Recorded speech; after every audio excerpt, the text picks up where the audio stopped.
Bonjour Fergan Aziari. Bonjour. On a repris cet extrait du discours d'Emmanuel Macron parce que dans votre livre, justement, vous récusez cette lecture de l'histoire d'Al-Andalus d'Emmanuel Macron. Oui, tout à fait.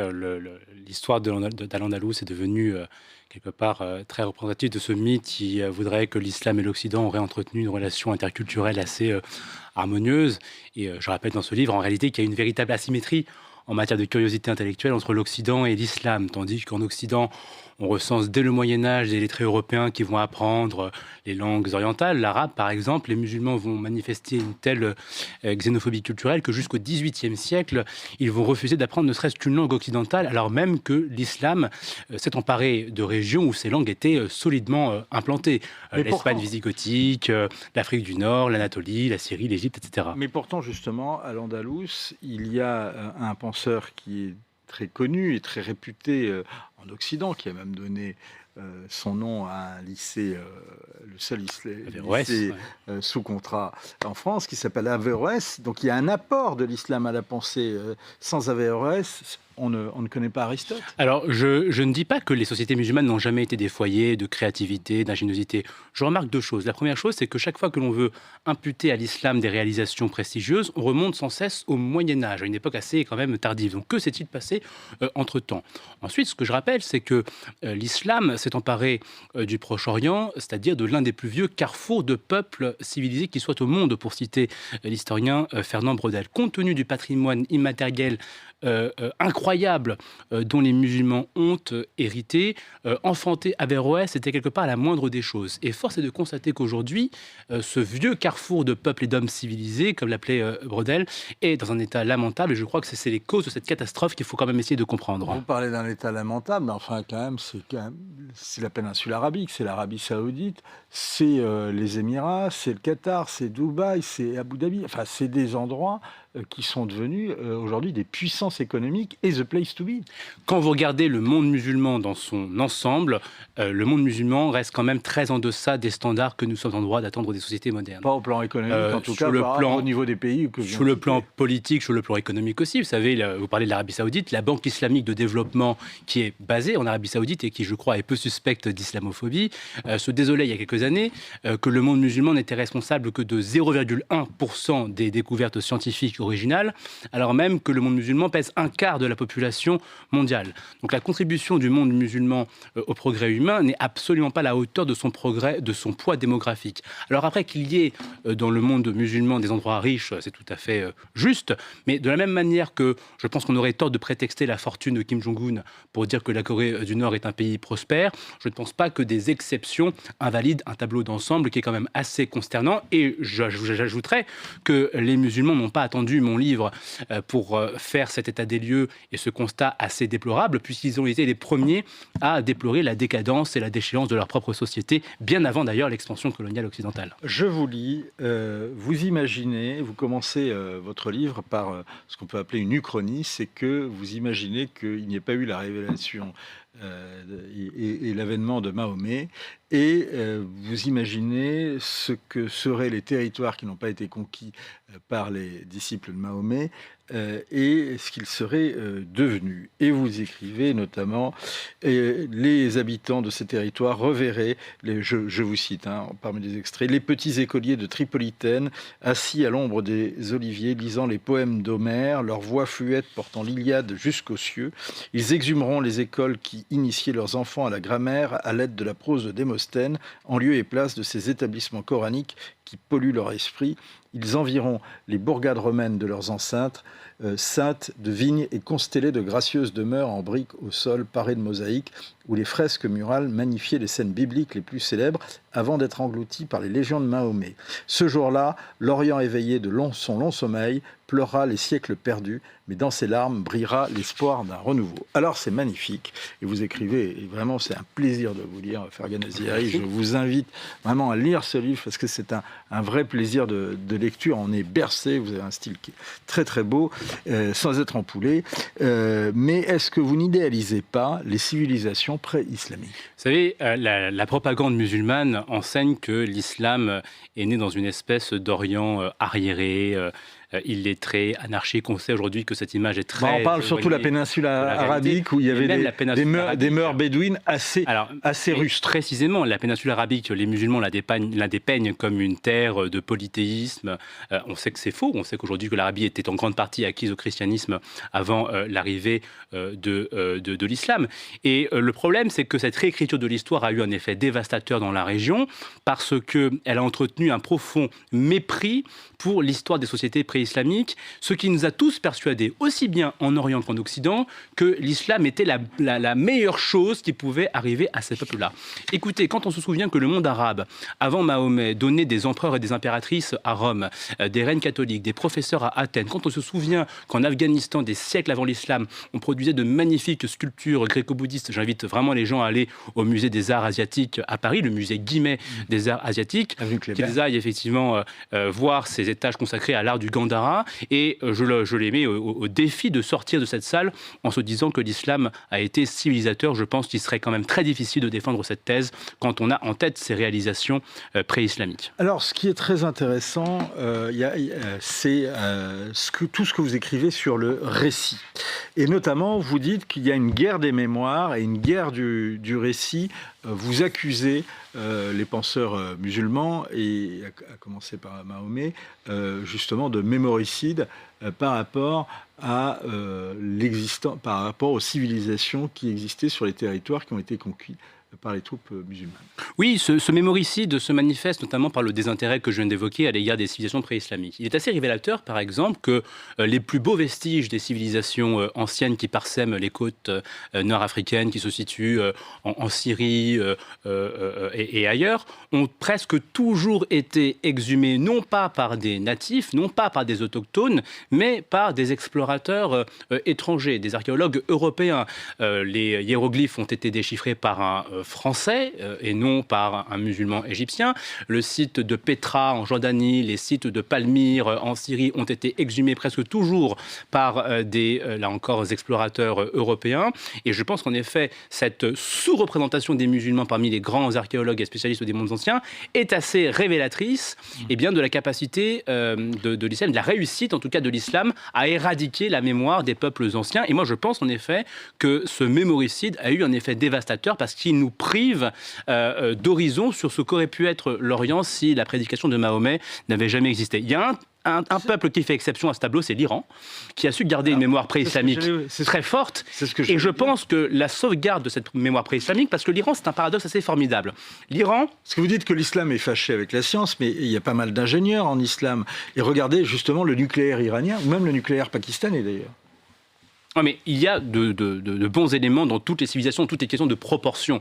Je l'ai dit tout à l'heure, le monde musulman n'est responsable que de 0,1% des découvertes scientifiques originales, alors même qu'il pèse un quart de la population mondiale. Moi, je ne peux pas m'accommoder d'un tel état de fait parce que je pense que je manifeste beaucoup plus d'exigence à l'égard de ces peuples que d'autres. L'Iran est un cas très intéressant. L'Iran, c'est le premier pays qui a succombé aux conquêtes islamiques, puisque la Perse sassanide est le premier régime qui tombe. Mais l'Iran, c'est aussi un pays qui a su garder une mémoire pré-islamique très forte, une certaine fierté quant au prestige de la civilisation perse. Et je pense que cette mémoire précisément sauvegardée n'est pas complètement étrangère aux événements et aux révoltes actuelles de la jeunesse contre la République islamique.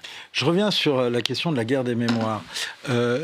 Est-ce que vous faites un lien entre justement cette invisibilisation des civilisations pré-islamiques ou non-islamiques et par exemple ce qu'on va voir d'ailleurs, la destruction des Bouddhas de Bamiyan en Afghanistan, ou bien la destruction ou la menace qui a existé, une partie de la destruction d'ailleurs des vestiges de Palmyre en Syrie. Oui, je fais exactement ce lien-là parce que évidemment que les talibans ont détruit ces Bouddhas à la fois au nom de la lutte contre ce qu'ils appellent eux l'idolâtrie, ce qui est effectivement une forme d'iconoclasme qui existe depuis le début de l'islam, mais précisément je pense que les talibans et autres fanatiques n'ont pas intérêt à ce que les peuples aujourd'hui prisonniers du joug de l'islam se posent la question de ce que fut ces régions avant l'islam, parce que à ce moment-là, à mon avis, ils réaliseraient l'état de déchéance dans lequel ils sont aujourd'hui. Et je pense que cette uchronie que vous évoquiez, elle est salvatrice pour ces peuples-là. Je pense que ces peuples seront sauver le jour où ils se demanderont sur un ton nostalgique ce que serait leur existence aujourd'hui si Mahomet avait échoué. Mais quand même... Et si l'Orient était resté dans le giron gréco-romain, perse, araméen... Mais est-ce que vous n'êtes pas victime d'une pensée colonialiste ? Je ne pense pas. Vous savez, les musulmans ont été les premiers à déplorer la décadence de leur propre société, à ceci près qu'ils ont malheureusement été incapables d'en tirer les bonnes conclusions. Moi, je suis moi-même issu du monde musulman. Enfin, mes parents le sont. Ils sont nés aux Comores, pays musulman s'il en est. Simplement, je pense que je suis parvenu à tirer les bonnes conclusions de l'incapacité de ces sociétés-là à offrir à leurs habitants une vie décente, raison pour laquelle il y a aujourd'hui beaucoup plus de musulmans qui migrent en Europe qu'il n'y a d'Européens qui migrent vers les sociétés musulmanes. Oui, mais précisément, c'est l'un des reproches qui est fait aux Occidentaux, c'est qu'il n'y a pas eu de migration, mais il y a eu la colonisation de ces sociétés musulmanes. Alors, il y a eu une colonisation occidentale, vous avez parfaitement raison, mais attribuer la misère du monde musulman actuel à la colonisation, ce serait prétendre que ces sociétés-là étaient des Eldorado droits de l'homiste avant l'arrivée des Européens. Je ne pense pas qu'on puisse reprocher aux Occidentaux le fait que les musulmans aient mis 3 siècles après Gutenberg pour s'approprier l'imprimerie. La plupart des sociétés musulmanes étaient avant la colonisation occidentale des sociétés tout à fait autoritaires, stratifiées, c'était d'ailleurs des sociétés esclavagistes qui pratiquaient l'esclavage dans des proportions parfois plus élevées que celles que nous retrouvions aux États-Unis. Le califat de Sokoto, qui était situé dans l'actuel Nigeria, était l'une des plus grandes sociétés esclavagistes de leur époque. Et ce qu'il faut quand même rappeler, c'est que ces sociétés-là ont été incapables d'abolir l'esclavage de leur propre initiative. Il n'y a jamais eu, en terre d'islam, l'équivalent de cette controverse de Valladolid qui, au XVIe siècle, a mis en scène des théologiens espagnols contestant le principe même de l'esclavage. Il n'y a jamais eu l'équivalent d'un Condorcet, il n'y a jamais eu l'équivalent d'un Victor Schœlcher, d'un Lincoln, et donc on ne peut pas accuser les Européens d'être responsables de maux qui précèdent largement leur irruption dans le monde musulman. Autre point très intéressant dans votre livre, vous vous en prenez à ce que vous appelez un orientalisme naïf. Oui, l'orientalisme naïf, c'est une vision que moi je qualifie de condescendante, dans le sens où elle manifeste une absence totale d'exigence à l'égard des peuples musulmans. Et je fais beaucoup le lien entre cet orientalisme naïf et le mythe du bon sauvage. Moi, je suis assez surpris de voir tant de gens qui ne se convertiraient à l'islam pour rien au monde parler de cette religion en des termes tout à fait élogieux. Et je pense qu'il y a une forme de condescendance à prêcher pour autrui des valeurs que l'on sait complètement inadaptées pour soi. Donc moi, j'appelle en effet nos sociétés à manifester une plus grande exigence à l'égard de ces communautés, de ces peuples, parce qu'après tout, les valeurs dont nous nous réclamons, elles sont bonnes ici, donc elles sont bonnes pour tout le monde. Vous affirmez que sans l'islam, l'Orient surpasserait l'Occident. Vous fantasmez pas un peu ? Il faut encore une fois revenir sur l'histoire. Je rappelle que lorsque l'islam apparaît au Proche-Orient au 7e siècle, il apparaît au sein d'une région qui avait atteint des standards de développement très élevés et que, comparé au Proche-Orient, l'Europe du 7e siècle était dans un état qui était tout à fait lamentable. Donc l'islam ne s'empare pas d'un désert putride, l'islam s'empare de la Mésopotamie, c'est-à-dire la région qui a inventé l'écriture, la sédentarité, l'agriculture. L'islam s'empare de la Perse qui avait accueilli d'importants éléments chrétiens, païens qui étaient particulièrement versés dans les sciences antiques. L'islam se familiarise dès ses débuts avec la technologie chinoise de la fabrication du papier que l'Europe ne connaîtra pas avant le XIIe siècle. Et l'islam dérobe à l'empire romain d'Orient la Syrie et l'Égypte, c'est-à-dire les sociétés qui figuraient alors parmi les provinces les plus riches, les plus peuplées, les plus lettrées, les plus industrieuses de la Méditerranée antique et orientale. Avec un tel héritage, le monde musulman était appelé à caracoler en tête des nations dans tous les domaines, j'en suis persuadé. Maintenant, moi, la question que je me pose, c'est comment une religion qui partait avec autant d'atouts, avec autant d'avantages et de privilèges, a pu sombrer dans un état aussi désastreux. Et je pense qu'on devrait tous méditer cette question, les musulmans en premier, pour en tirer les bonnes conclusions. Vous dites d'ailleurs que dans les sociétés nouvellement conquises, à l'époque, les chrétiens, les juifs ne sont pas forcés de se convertir. Au contraire, d'ailleurs. Tout à fait. On dit parfois de l'islam à tort que c'est une religion qui est nécessairement prosélyte. Il faut bien se rendre compte que dans les premiers siècles de l'islam, ce n'était absolument pas le cas. Les califes redoutaient même parfois la conversion des populations nouvellement conquises. Pourquoi ? Parce que les non-musulmans étaient frappés d'impôts beaucoup plus lourds que les musulmans. Et donc, le fisc musulman n'avait pas intérêt à ce que trop de gens se convertissent parce que ça infligeait une perte de chance aux recettes fiscales.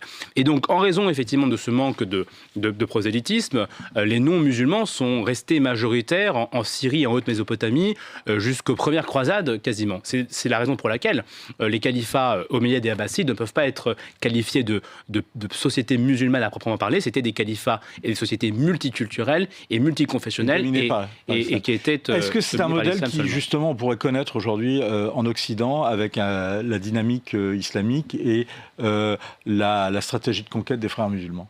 Alors, ce qui est certain, c'est que les sociétés occidentales ont accueilli d'importantes communautés musulmanes depuis les années 60.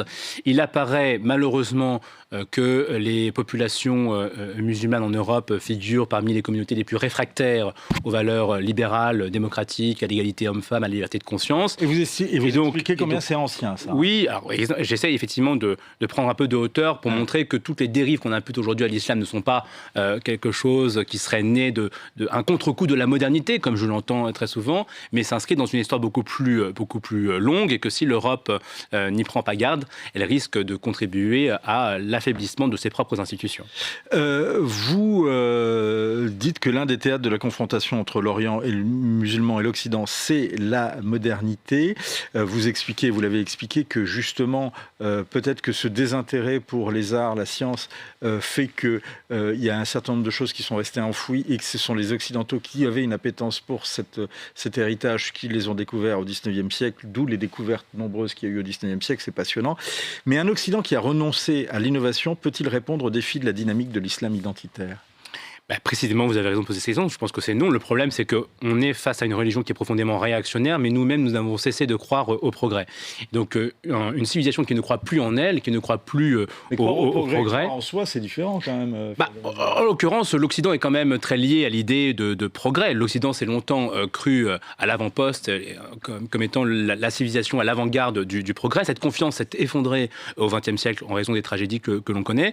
Je pense toutefois qu'il faut renouer avec cette confiance envers soi-même, et dans le cas contraire, on aura beaucoup de mal à en effet résister à ce défi. Je recommande page 87, la stupeur de l'ambassadeur turc voyant les hommes de la plus haute condition se lever en France et montrer des égards à des femmes venues, elles, des classes sociales les plus inférieures. C'est un passage absolument savoureux que l'on retrouve dans l'Islam contre la modernité, un livre décapant, tranchant, mais il est aussi plus que ça. Il y a de véritables envolées poétiques et épiques servis dans un style absolument merveilleux, sans emphase, des termes choisis, élégants et précis. C'est décapant, mais c'est brillant. C'est le livre de Fergan Aziari. On se retrouve lundi pour un nouveau numéro de Point de vue.